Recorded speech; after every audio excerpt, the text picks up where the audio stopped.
desde Brasil, Argentina, Colombia, República Dominicana. Bienvenidos un jueves más a las jornadas de Geopolítica y Seguridad de la Universidad Isabel I. Hoy tendrá lugar una ponencia en estas jornadas que estará enfocado al análisis de la comunicación política. Por parte de la Universidad Isabel I contamos con la participación de Santiago Mayorga, director del máster en Marketing Digital de la Universidad Isabel I y experto en publicidad y gestión de marcas. Buenas tardes, Santiago. Hola Marta, buenas tardes. Buenas tardes a todos los videntes que están al otro lado en YouTube siguiendo estas jornadas. Quería ser breve en esta presentación. Recordar una vez más que nos encontramos dentro de unas jornadas multidisciplinares relacionadas con el ámbito de la geopolítica y de la seguridad y que al final son un pequeño paso dentro del camino que está dando la Universidad Isabel I para poner en marcha con una meta en horizonte, que es el desarrollar un programa de doctorado y a través de él también un centro de estudios basado pues, en la criminología, en el derecho y evidentemente como núcleo central todo lo que tiene que ver con las ciencias de la seguridad. En este sentido, también dentro de esta temática es importante tener en cuenta todo lo relacionado y precisamente por el ámbito multidisciplinar que se le quieren dar tanto a las jornadas como esa línea de escuela de doctorado y de investigación, también todo lo que tiene que ver con el marketing, la comunicación estratégica y, cómo no, todas estas líneas de relación que tienen las ciencias de la comunicación con el ámbito de la seguridad, especialmente en este mundo en el que nos encontramos tan globalizado y donde al fin y al cabo pues todo tipo de amenazas, incluso de referentes en la seguridad, tienen que ver pues con las estrategias de comunicación, con el desarrollo de una nueva forma de hacer propaganda, cómo la comunicación ayuda en los intereses en cuanto a la ventana de Overton, etcétera, dentro del ámbito de las ciencias políticas y sobre todo con ese concepto que tanto se utiliza últimamente, que es el del terrorismo híbrido, como diferentes grupos terroristas, políticos y radicalizados, etcétera, utilizan este llamado terrorismo híbrido y entre sus patas de poder o sus palancas de cambio para ejercer interés, para crear miedo, para poder desestabilizar países o intereses, utilizan todos estos caminos, todos estos ámbitos y uno de ellos, como digo, muy relevante es el de la comunicación, el de la propaganda y al fin y al cabo el de la publicidad. Sin más, os dejamos con la ponencia y, por tanto, te doy paso una vez más, Marta. Muchas gracias, Santiago. Bueno, el ponente que nos acompaña hoy es Julio Otero Santamaría. Periodista de profesión, encontró su pasión en la comunicación participando en proyectos relacionados con la información y la comunicación política, institucional y corporativa. Buenas tardes, Julio. Muy buenas tardes, Marta, ¿qué tal? ¿Cómo estás? Muy bien, deseando conversar con las personas que se han inscrito a esta jornada. Pues cuando quieras es todo tuyo. Perfecto. Bien, pues muchas gracias a todos por asistir a esta conferencia titulada Las regulaciones del conflicto, oratoria, persuasión y poder. Tenía pensado enfocar la conferencia a cómo construir y pronunciar un buen discurso, pero finalmente he optado por un enfoque, yo creo, más original, basado en la importancia del análisis del discurso, de analizar. Y es un enfoque, además, más relacionado con el tema que nos ocupa, con la geopolítica y con la seguridad, porque va a ser un enfoque centrado en el poder y la autoridad, que son dos conceptos clave en la geopolítica, porque la geopolítica al final son relaciones de poder entre distintos actores, principalmente países. ¿Por qué es importante el análisis del discurso? Pues, en primer lugar, porque los discursos transmiten ideas, pero también proporcionan información.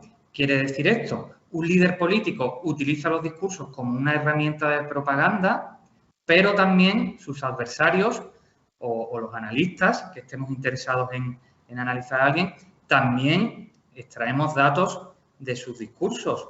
En concreto, podemos detectar cómo es su poder y su autoridad, que son datos muy importantes.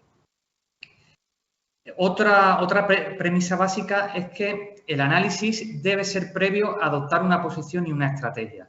Ante todo conflicto, por ejemplo, ahora hay uno de máxima importancia y actualidad, como la guerra en Ucrania, un país o cualquier actor internacional, antes de fijar y hacer pública su posición y construir una estrategia, debe analizar previamente, tiene que hacer un trabajo de campo antes. Es algo que sucede también, por ejemplo, en el campo de la medicina. Antes de que el doctor nos dé un diagnóstico y un tratamiento, muchas veces nos encarga un análisis de sangre o análisis distintos para saber qué es lo que tenemos. Y también en el ámbito empresarial, antes de lanzar una estrategia comercial es imprescindible el llamado análisis DAFO, de debilidades, amenazas, fortalezas y oportunidades.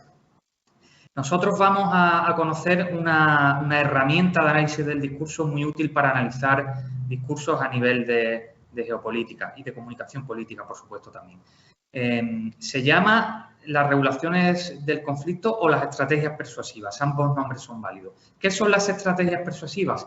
Pues es una herramienta que permite, a través del análisis del discurso, obtener una muestra del poder y del conflicto en el seno de una organización humana en un momento concreto.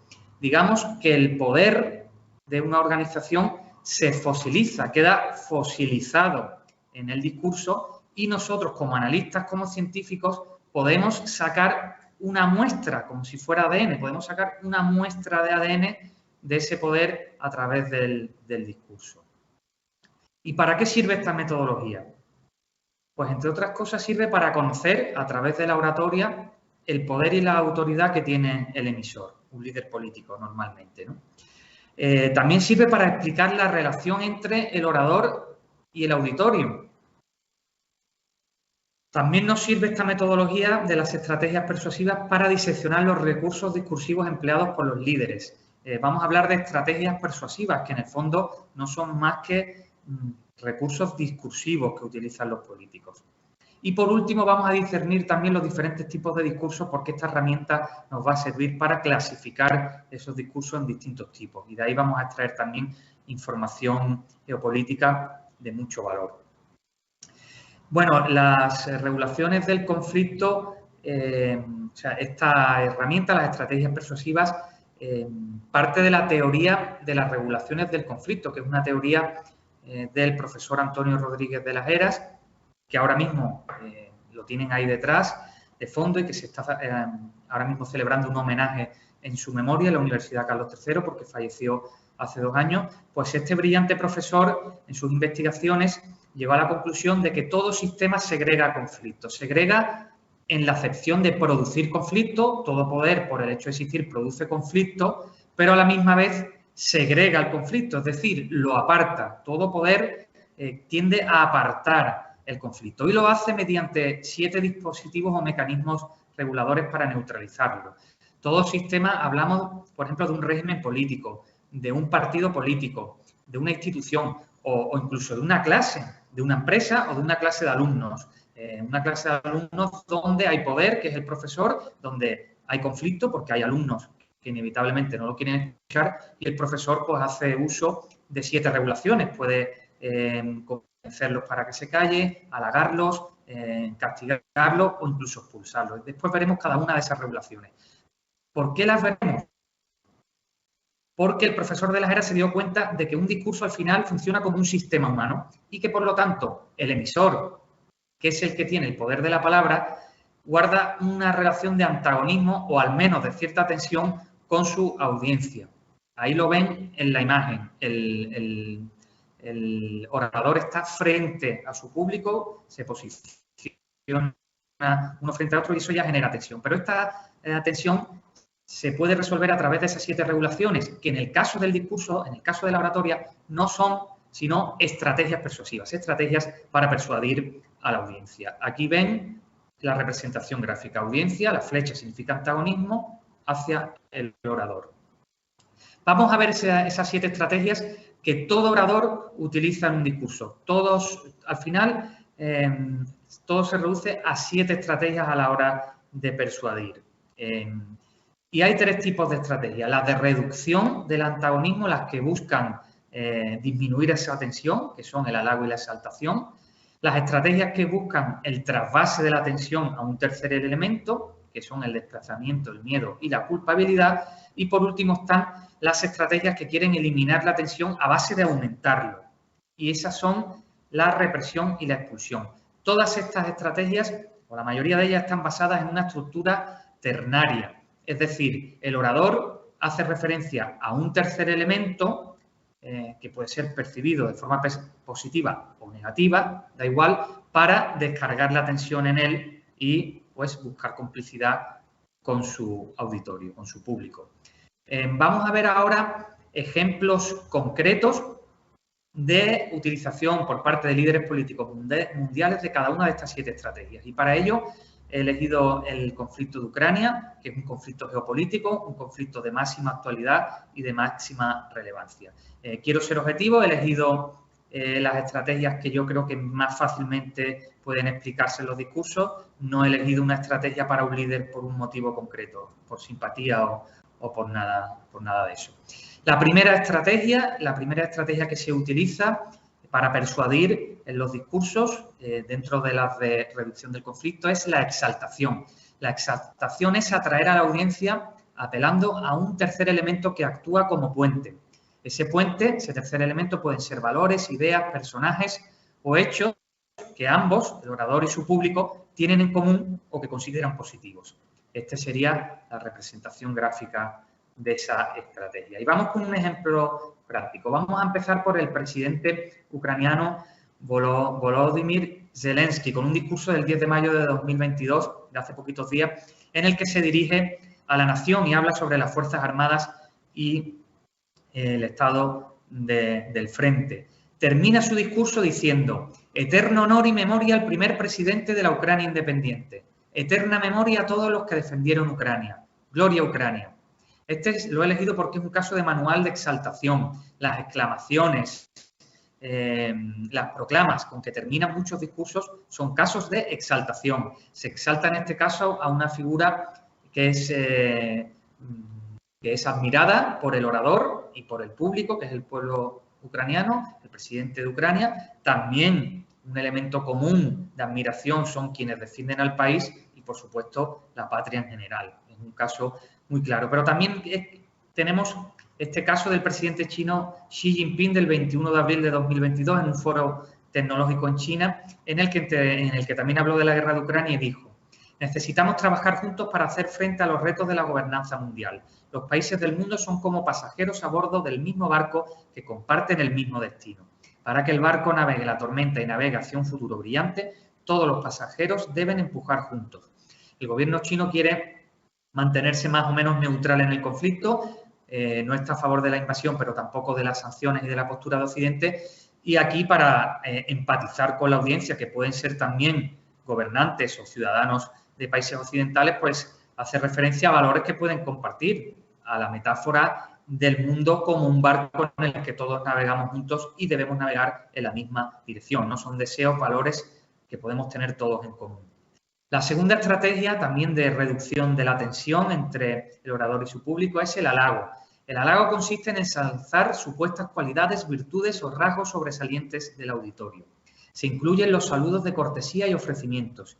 El orador puede expresar humildad, inferioridad o dependencia hacia los receptores. Y este sería el esquema, exactamente igual. La doble barra significa unión, la flecha antagonismo. Y hemos elegido, para explicar qué es el halago, para ejemplificar un discurso del presidente de la Federación Rusa, Vladimir Putin, también de hace pocos días, un día antes del presidente Zelensky, un discurso del 9 de mayo, del Día de la Victoria, en el que Rusia suele celebrar la victoria de la Unión Soviética frente a la Alemania nazi en la Segunda Guerra Mundial. Hay un desfile, hay un acto conmemorativo en la Plaza Roja y en su discurso el presidente Putin empezó su discurso diciendo: estimados veteranos, camaradas soldados y marineros, sargentos y suboficiales, guardiamarinas y suboficiales, camaradas oficiales, generales y almirantes, os felicito por el Día de la Gran Victoria. Lo he elegido porque también es un caso de manual. Los saludos protocolarios iniciales son casos de halago. Se halaga a la audiencia. En este caso, más aún, porque felicita a todos ellos por ese Día de la Victoria. Y otro ejemplo es el del primer ministro británico Boris Johnson, de una semana antes, del 3 de mayo, cuando desde el Reino Unido, desde Londres, se dirige a la Rada, al Parlamento ucraniano, ¿no?, a través del vídeo, y entre otras cosas les dice a los diputados y a todo el pueblo ucraniano en general: habéis roto el mito de la invencibilidad de Putin y habéis escrito uno de los más gloriosos capítulos en la historia militar de vuestro país. Es decir, el primer ministro británico alude a cualidades, a hechos que él considera positivos de su audiencia, de quien le escucha, para empatizar con ella, para persuadirla de su mensaje, para metérsela en el bolsillo. Y pasamos ahora a las estrategias de trasvase del conflicto, en el que el conflicto se traslada a un tercer elemento. La primera de estas estrategias es el desplazamiento. El desplazamiento trata de lograr el acuerdo con el auditorio, aludiendo a un tercer elemento que actúa como puente, pero que ambas partes valoran como negativo. La persona o colectivo son señalados como culpables. Es exactamente lo mismo que la exaltación, que vimos la primera, pero con una diferencia, que el tercer elemento no es percibido como positivo, sino como negativo por ambas partes. Y aludiendo a ese enemigo común, digamos, pues se genera una complicidad entre el orador y su público. Ahí tienen la representación gráfica de esta estrategia y vamos a ver ejemplos prácticos, como el del discurso del primer ministro húngaro Viktor Orbán del 4 de abril de 2022, la misma noche en la que se conoció que su partido había resultado ganador de las elecciones parlamentarias, dirigiéndose fundamentalmente a sus partidarios. El primer ministro húngaro dijo: la victoria será recordada para el resto de nuestras vidas porque tantas personas se unieron contra nosotros, incluida la izquierda en el interior, la izquierda internacional, los burócratas en Bruselas, todos los fondos y organizaciones del imperio gobernante, los medios extranjeros y, al final, incluso el presidente ucraniano. Es decir, para empatizar con su público, con la mayor parte de esa audiencia, que son sus partidarios, pues señala a quienes ambos consideran como enemigos, entre ellos el presidente ucraniano, con quien mantiene pues una relación algo hostil, porque Hungría pues guarda una buena relación con Rusia, sobre todo desde el punto de vista comercial, y su gobierno se ha negado a dejar de comprar, de importar gas ruso. Entonces hay esa tensión con el presidente ucraniano. Otro caso de desplazamiento es el de Boris Johnson. Volvemos al premier británico y a ese discurso ante la Rada ucraniana del 3 de mayo. En ese discurso Boris Johnson dijo: están cometiendo crímenes de guerra y sus atrocidades emergen donde quiera que se ven forzados a retirarse, como hemos visto en Bucha, en Irpin y en Hostomel y en otros muchos lugares. Para empatizar, para persuadir a su audiencia, fundamentalmente los diputados ucranianos y el pueblo ucraniano en general, Boris Johnson alude a un enemigo común y a hechos desagradables, en este caso a lo que él considera crímenes de guerra y atrocidades, haciendo referencia a esos actos que según él ha cometido el ejército ruso, pues de esa forma persuade, empatiza con su audiencia y, lógicamente, rebaja esa tensión que siempre existe entre auditorio y público, aunque compartan ideología, aunque tengan una buena relación. Ya digo que solo por el emplazamiento de uno y otro, uno frente a otro, pues se genera cierta tensión involuntaria. Otra estrategia de trasvase del conflicto es el miedo. El miedo alude a un elemento que es utilizado para unir al orador y a su público y que no está basado solo en el rechazo, ojo, sino también en el temor. Es percibido como peligroso por ambas partes. Esto es lo mismo que el desplazamiento que acabamos de ver. Se elige un tercer elemento que es percibido como negativo para descargar la tensión en él, pero hay un matiz. El matiz es que ese elemento que es rechazado además es temido, es percibido como una amenaza o como un peligro, ¿no? Y esta es la representación gráfica de esta estrategia persuasiva. Vamos a ver ejemplos concretos de la estrategia del miedo en los discursos. Pues, por ejemplo, el presidente Putin, en ese mismo discurso que hemos mencionado del 9 de mayo, dijo, para justificar la operación militar en Ucrania, para explicarles lo que a su juicio son los motivos de esta guerra a sus ciudadanos, el presidente Putin dijo: permítanme repetir, Vimos cómo se construía la infraestructura militar. Cientos de asesores extranjeros comenzaban a trabajar y se entregaban suministros regulares de armamento de última generación desde los países de la OTAN. La amenaza crecía cada día. Para que el orador, para persuadir de su mensaje al orador, al pueblo ruso en este caso, Vladimir Putin alude a una supuesta amenaza de Ucrania y de los países de la OTAN para justificar su operación militar. Y tenemos otro ejemplo de miedo en el discurso que ofreció el presidente del Gobierno de España, Pedro Sánchez, el 24 de febrero de 2022, muy poco después de que comenzara la guerra, pues el presidente español compareció para explicar su postura a los ciudadanos. Y, entre otras cosas, dijo: esta es una crisis que afecta sin duda alguna a equilibrios que van mucho más allá de los países directamente involucrados en el conflicto. Es seguro que va a tener consecuencias de gran alcance.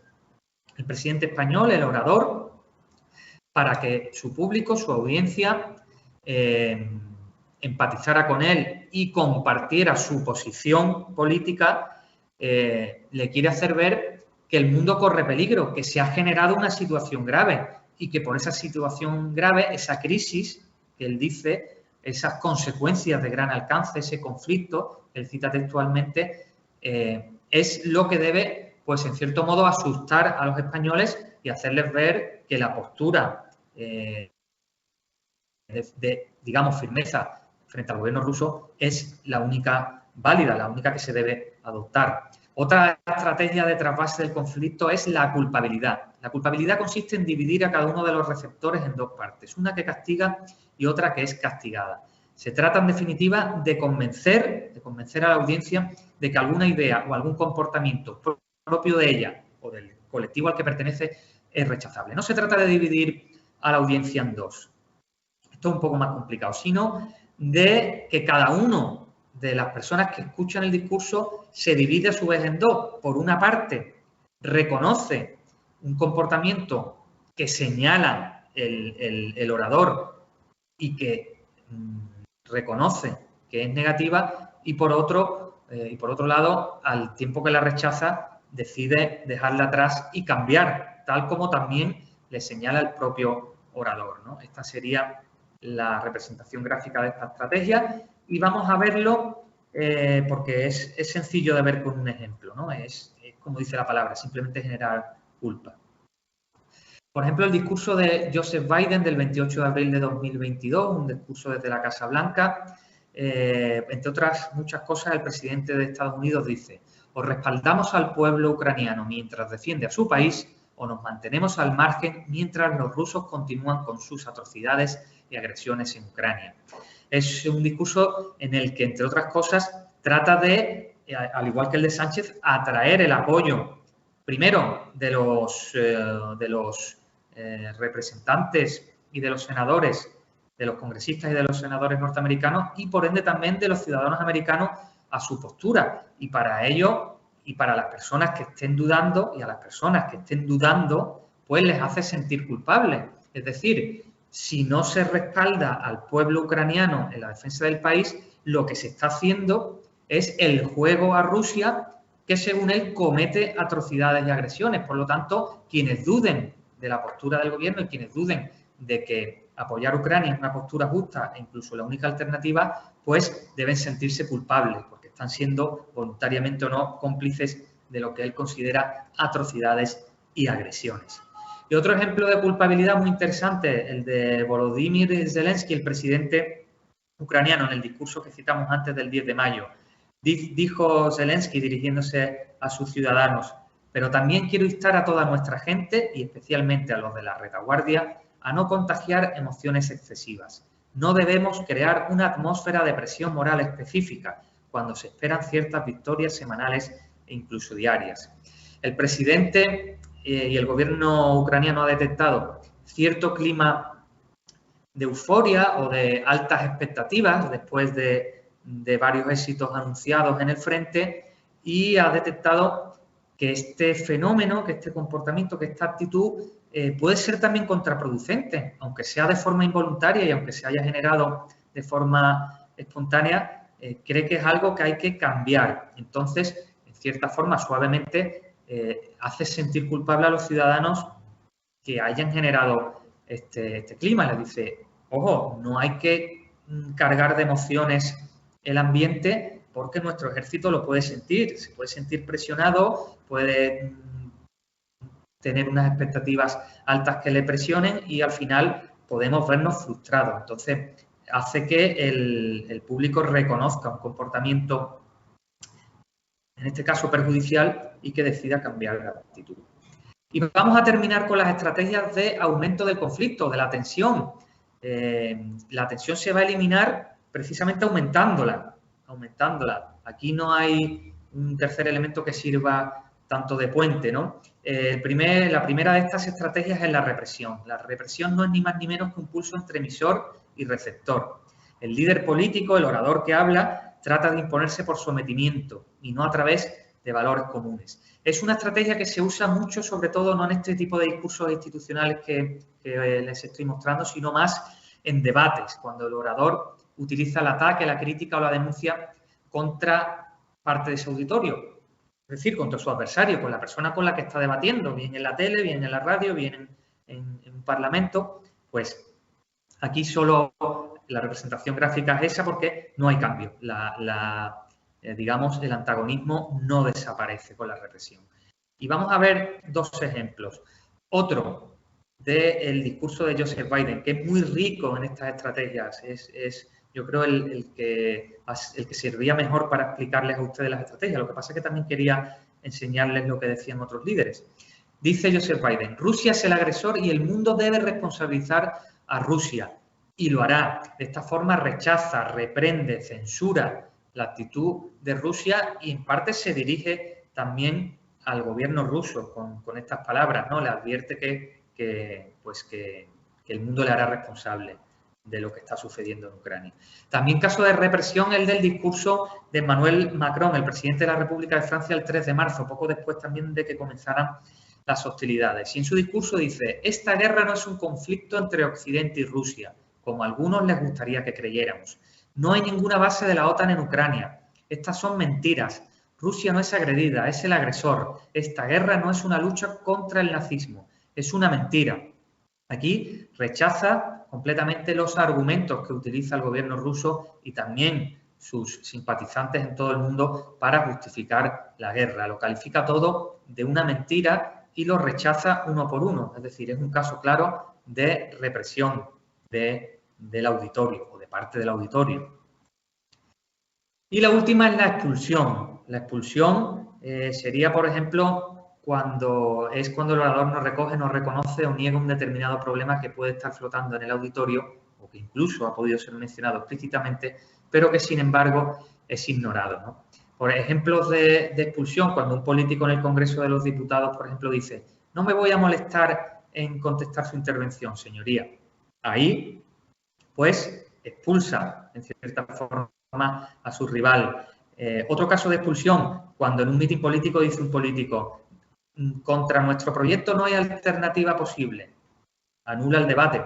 También, por ejemplo, se me ocurre el caso de Nicolae Ceausescu, el líder comunista rumano. Pocos días después de la caída del muro de Berlín, se dirige a los dirigentes comunistas del país y omite un dato fundamental de actualidad, una noticia, que es que ha caído el muro de Berlín, que sería un caso de expulsión. Si trasladamos el escenario a una clase, como decía antes, a una clase en lugar de un discurso, cuando el profesor expulsa a un alumno de la clase, pues es, como su propio nombre indica, una expulsión. Vamos a ver un ejemplo. Dice Joe Biden, Rusia es el agresor, sin peros ni condiciones. Es decir, no puede existir debate, no hay peros ni condiciones que valgan a la actitud de Rusia, no puede haber matices ni explicaciones. Es el agresor y ya está. Esto es controvertido en el sentido que algún analista me podría decir que más que expulsión es un caso de represión y que expulsión es solo lo que no se menciona. Yo no estoy de acuerdo. Yo creo que los ejemplos que les he contado, y este es un ejemplo claro de expulsión, porque se expulsa a una parte de la audiencia, se niega, digamos, el debate, porque no se considera justo que ese debate se produzca. Y también es, por ejemplo, un caso de expulsión en el conflicto de Ucrania, pues todos asuntos de máxima actualidad que los líderes mundiales omiten en su discurso voluntariamente. Es decir, por ejemplo, cuando el presidente ruso se dirige a la nación y no habla de las bajas que está sufriendo su ejército o de los crímenes que está pudiendo cometer su ejército, pues sería un caso de expulsión. O al contrario, desde la perspectiva rusa, pues si no se menciona pues las conversaciones que ha habido con Ucrania, bien para entrar en la OTAN, las armas que se le ha proporcionado, la ayuda que se le ha proporcionado incluso antes de la guerra, si no se menciona eso, pues desde el punto de vista del gobierno ruso eso sería una expulsión, porque se omite un elemento importante para tener en cuenta en el discurso. Pero yo lo dejo a criterio de ustedes. ¿Qué asuntos están omitiendo los líderes mundiales en sus discursos, ya sea sobre el conflicto de Ucrania o sobre cualquier otro conflicto? Pues les dejo que sean ustedes los que piensen. Y bien, seguimos en la geopolítica y ya termino. ¿Para qué sirve estas estrategias? Estas estrategias no hace falta que, si ustedes no trabajan en comunicación política, ni en seguridad, ni en defensa, les puede servir como simples ciudadanos, como simples interesados en la comunicación. Pueden ir contando el número de estrategias mentalmente conforme va contando e identificando, conforme el orador va hablando.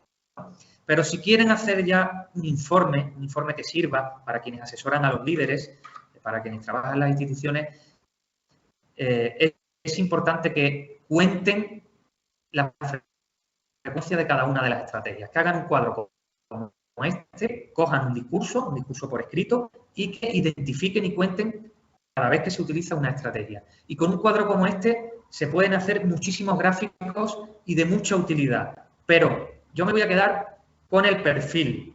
El perfil sería, siguiendo una metáfora médica, la radiografía. Sería la radiografía del discurso, una foto fija del discurso. Y definiría el contorno. Digamos, si unimos todos esos puntos, hay un contorno.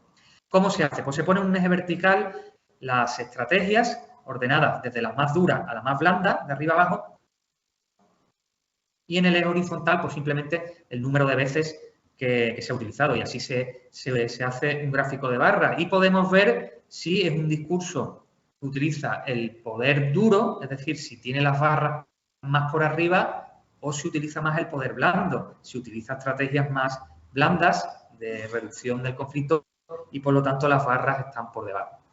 Otro gráfico interesante es la secuencia. La secuencia sería, siguiendo esa metáfora médica, el electrocardiograma, el vídeo. Esto no sería la foto fija, sería el vídeo. Y muestra el desarrollo de la persuasión, cómo va utilizando a lo largo del discurso un líder político distintas estrategias para convencer y persuadir a su audiencia. Se elabora de forma similar, en un eje vertical. Se coloca de arriba abajo las estrategias, empezando por las más duras hasta las más blandas, y en el eje horizontal, en lugar del número de veces que se ha utilizado, simplemente se enumeran los párrafos y así vamos punteando. Vemos la pulsión, las pulsaciones del discurso y vemos cómo evoluciona. Como un discurso al principio puede empezar muy blando, es decir, con felicitaciones, con exaltación, con halago, para después ponerse más duro, con represión, con culpabilidad, para después volver a bajar. Vamos viendo cómo se evoluciona la persuasión. Y cuando implicamos los dos gráficos, pues así podemos explicar muchos discursos. Cuando vemos a un líder mundial hablar de un conflicto político, si analizamos su discurso y comparamos estos dos gráficos, podemos sacar interesantísimas explicaciones de lo que está pasando. Y si comparamos estos gráficos, o uno de ellos, de un discurso con otro gráfico de otro discurso del mismo orador, pero en otro momento, ahí también vamos a sacar conclusiones muy interesantes, porque vemos la evolución de la línea discursiva. Vemos cómo el contexto cambia y cómo un orador se vuelve pues más poderoso o menos poderoso, más blando en su persuasión o más duro. Vemos cómo va evolucionando a lo largo de los años. En base a estos gráficos, en base al perfil, a la foto fija, a la radiografía del discurso, podemos clasificar los discursos en 4 tipos, siempre en función del poder y la autoridad. Poder nos referimos a, por así decirlo, a la fuerza, a la capacidad de intervenir, a tener un cargo grande de responsabilidad, es la potestas de la Roma clásica. Y por autoridad nos referimos más al prestigio y al reconocimiento que tiene un líder o una personalidad determinada. Sería la autoritas, ¿no?, que se decía en la Roma clásica. Pues el primer perfil de discurso es el de poder sin autoridad. En ese discurso, el orador, el líder político, se limita solo a las estrategias blandas o medias. No utiliza las duras. Después está el poder con autoridad. El orador puede elegir, porque es un líder político con un cargo de responsabilidad importante, pero elige fundamentalmente las blandas, la exaltación y el halago. Tenemos también el perfil de autoridad sin poder. En este caso, el orador puede elegir solo las blandas, no tiene poder para dirigirse, para reprender, para criticar a su audiencia y por lo tanto no lo hace porque tiene autoridad pero no tiene poder. Y por último está el perfil de autoridad con todo el poder, en el que el líder político es un cargo poderoso, puede elegir las distintas estrategias para persuadir a su audiencia y además las combina y las utiliza todas, ¿no? Estos son los 4 perfiles en los que podemos dividir un discurso en relación al poder y la autoridad, dos conceptos muy importantes en la geopolítica. Y también pues, puede haber perfiles intermedios, pero ya eso sería para un análisis más completo. Termino con las conclusiones. ¿Qué conclusiones podemos sacar del análisis del discurso, ¿no?, de esta herramienta, además de las estrategias persuasivas? Pues, en primer lugar, podemos identificar los rasgos estilísticos del discurso. Estas 7 estrategias son, en el fondo, también rasgos estilísticos. También podemos desenmascarar las intenciones que esconden las palabras. Detrás de las palabras se puede esconder culpabilidad, miedo, rechazo. Vemos las intenciones que se esconden detrás de las palabras. También la influencia del contexto. Según un contexto u otro, el discurso cambia, aunque sea el mismo orador el que habla y el mismo tema el que aborda. También el tipo de liderazgo de un político. Podemos ver si un líder es autoritario o no, si utiliza estrategias, por tanto, duras o no, si su persuasión es más de soft power o no. Es decir, el tipo de liderazgo que ejerce un político lo vemos perfectamente con esta herramienta. Y también, por supuesto, la correlación de fuerzas con el auditorio. Si se siente poderoso ante el auditorio, si se siente con autoridad ante el auditorio, utiliza unas estrategias determinadas, pero cuando siente su poder amenazado, cuando ve que su audiencia pues lo puede rechazar, pues no utiliza determinadas estrategias, sobre todo las duras. Deja a un lado las estrategias duras para no enfadar a su audiencia. La correlación de fuerzas entre el orador, entre el líder político y su público, es también muy importante en la geopolítica.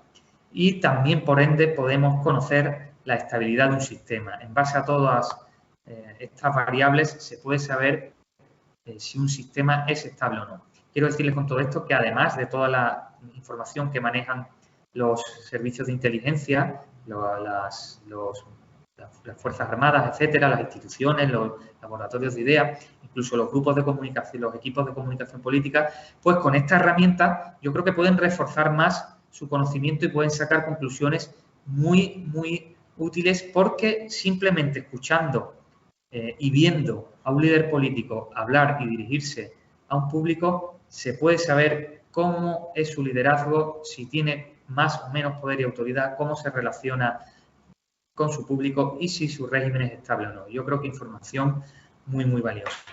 Pues gracias por su atención. Les dejo ahí mis datos de contacto, mi dirección de correo y mi cuenta de Twitter, por si quieren escribirme. Espero que les haya gustado, que les haya servido y, por supuesto, pues podemos hablar ahora si lo desean. Muchas gracias, Julio, por tu intervención y ponencia. Las personas que nos han visto han dejado un par de preguntas en el chat, son menos 10, así que vamos a ver cuántas nos da tiempo a responder, ¿vale? Intenta ser un poco breve para poder abordar cuantas más mejor. Por un lado, preguntan, en una campaña política, ¿cuál es el medio de comunicación más productivo? Pues todo depende, es igual que los discursos, depende totalmente del contexto. En una campaña fundamentalmente rural, en un país donde no hay desarrollo tecnológico, en ningún caso sería Internet. está claro. En una ciudad de tamaño medio, el puerta a puerta, el boca a boca, yo creo que es una herramienta fundamental. En una elección de carácter local, en una metrópoli, en una ciudad muy grande, como por ejemplo Madrid o Nueva York, yo creo que ahí el puerta a puerta evidentemente pierde fuerza. Si se refiere a los medios, exclusivamente a los medios de comunicación, pues digo exactamente lo mismo. Hay que tener un mix en función del contexto social, económico y tecnológico del país y de la sociedad, del electorado al que se dirige, se utilizarán unas u otras. Yo diría que la televisión sigue siendo un medio importantísimo, fundamental, y que por día que pasa es más importante Internet. Otra de las preguntas que nos hacen es ¿dónde termina la comunicación y empieza la manipulación del público objetivo?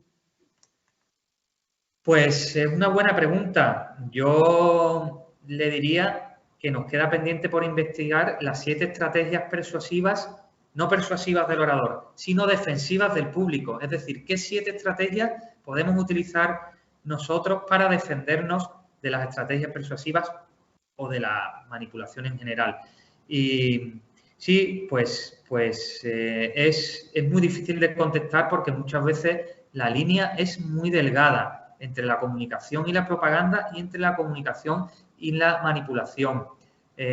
Yo creo que cuando se pierde la objetividad y cuando se pierde la veracidad, ahí es donde sobre todo entra la manipulación clarísimamente. Pero también podemos considerar la manipulación en otra, digamos, acepción, una acepción más pegada al significado originario, como algo consustancial a la comunicación.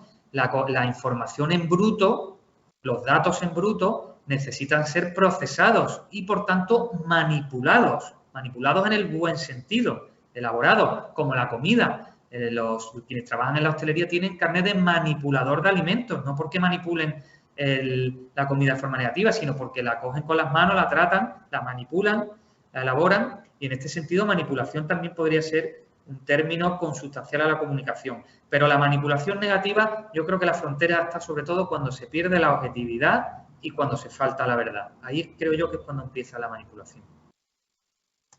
Otra pregunta un poco relacionada con la manipulación, ¿no? ¿Se ha perdido la capacidad de comunicar políticamente con sinceridad al público?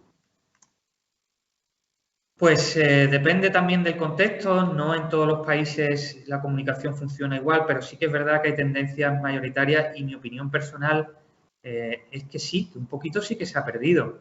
Yo creo que en esta sociedad posmoderna la mentira se ha banalizado. Ya, como dicen los niños pequeños, ya no son mentiras, son mentirijillas. Muchas veces parece que en campaña electoral los políticos tienen carta blanca para mentir o para decir cosas que no van a cumplir, para ser laxos con la verdad. Yo sí creo que sí, que se está tendiendo un poco a ello y que en ello también está contribuyendo muchas veces Internet, ¿no? El anonimato de muchos emisores que no se sabe quiénes son, campañas coordinadas para dirigir.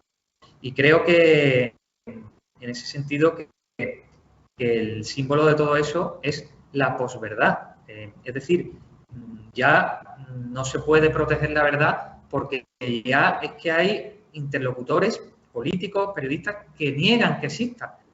Estamos ya en esa sociedad no líquida sino gaseosa, en una posmodernidad en la que nada tiene sentido, en la que nada tiene continuidad y en la que nada es real o verdad. Entonces, cuando uno ya dice, como se dijo por parte del portavoz de la Casa Blanca, hechos alternativos, cuando ya se niega toda objetividad, que yo creo que es la base del periodismo, y de sinceridad en la política, pues yo creo que sí, que estamos en un mal camino. La mentira ha existido siempre, lo ven en el manual de Marco Tulio Cicerón, como aconseja que se prometa mucho aunque no se vaya a cumplir. No son cosas nuevas, pero yo sí creo que en los últimos años hay un poco tendencia a eso, a banalizar, sería la palabra, banalizar la mentira. La última pregunta de esta tarde. Confirman que hay una ausencia generalizada de liderazgo. ¿Se puede ver esto en los discursos políticos? Sí, sin duda. Esta herramienta de análisis del discurso sirve precisamente para eso. Por encima creo que lo he comentado. Es una herramienta que permite, digamos, extraer una muestra del poder. El poder, el liderazgo también, el liderazgo que tiene un dirigente político se queda fosilizado en su discurso, como si fuera el ADN. Y nosotros podemos coger una muestra de él y analizando el discurso podemos, ya sea trazando su perfil, su secuencia o simplemente contando las estrategias, podemos ver qué tipo de liderazgo ejerce y qué poder y qué autoridad ostenta. Perfectamente. Para esto yo creo que es para lo que sirve. Y sí es verdad que hay una ausencia de liderazgo, yo pienso, generalizado, al menos por parte de los grandes actores internacionales, ¿no? En la última década, pienso yo. Bueno, muchas gracias, Julio, por tu ponencia, por responder estas preguntas. Santiago, volvemos contigo. ¿Con qué ideas te quedas de la ponencia de esta tarde? Hola de nuevo, buenas tardes. Dar las gracias a Julio por la ponencia, por lo interesante de la ponencia.